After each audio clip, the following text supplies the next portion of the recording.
sa panahon sa epidemic dito sa Europe na halos katunga sa populasyon sa Europa na wipe out tungod dining epidemya.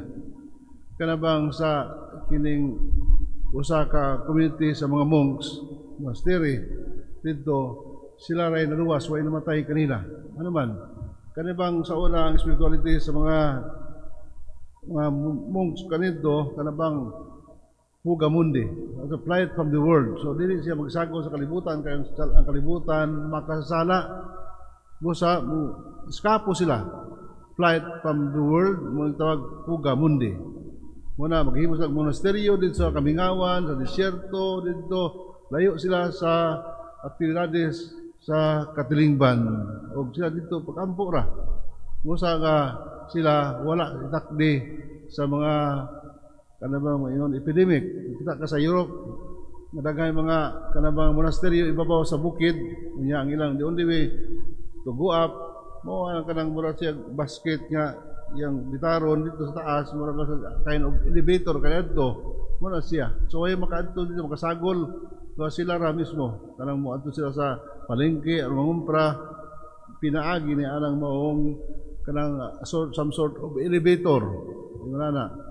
So muna nga unsa may usabot nato karon walang singo si Jesus ayaw ka mo kaguol salig ka mo sa Dios o salig usab kanako. Do not let your heart be troubled. Have faith in God, have faith in me. Salig. Kay kung ato troubled heart ang kanang sige ta mabalaka o maguol ato kasing-kasing ang kaguol, kabalaka, iya man na activity sa kasing-kasing nga di ta mahimutan. Una, kining positive nga advantage sa kining maong kaguol, kabalaka nga mao nga siya tungod dining kabalaka, kaguol sa maabot muna nga makapa-trigger krato nga kita mangandam. Kung dunay exam, mabalaka kita, busa mo andam ta pagayo mo bitang uban diri mo ani mo simba o mo pa-blessing kanila sa ilang mga instrumento aron sila ligon. So muna nga ang kabalaka kahadlok ng kinabuhi una makapahimo kanato nga ang mangandam.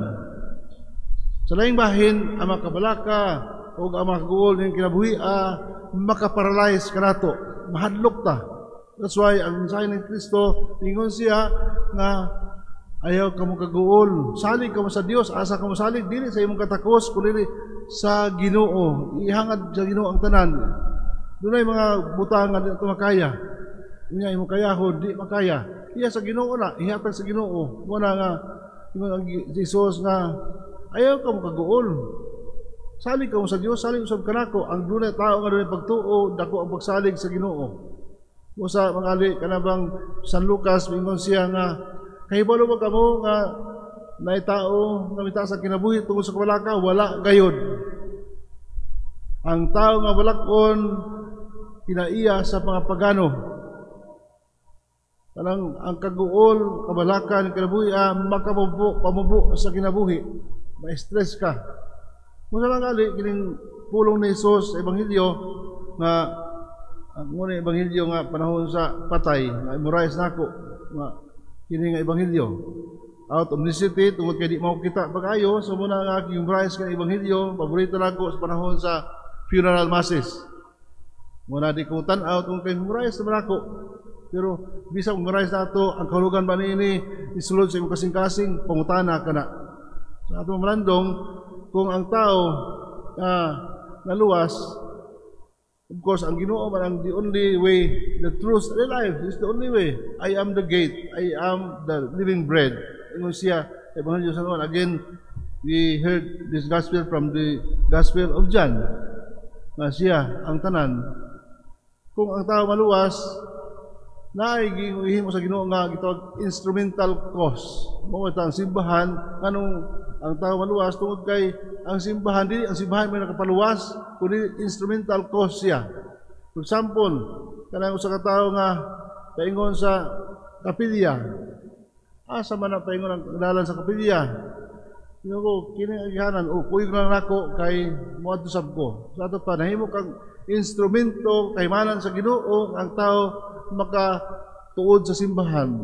O kita usahay pinang tanan nahimo instrumento sa Ginoo nga kita iyang kaymanan nga ang tao sab nga mahilangit. By our example. Pero ang tinuod nga kamatuoran ang Ginoo. No one can come to the Father except through me. So walay makadsungan kun dili moagi kanako. So Jesus ang tinuod nga dalan, Jesus ang tinuod nga kamatuoran, ang tinuod nga kinabuhi. Outside ana dili ta makadto sa mano, dili ta maluwas.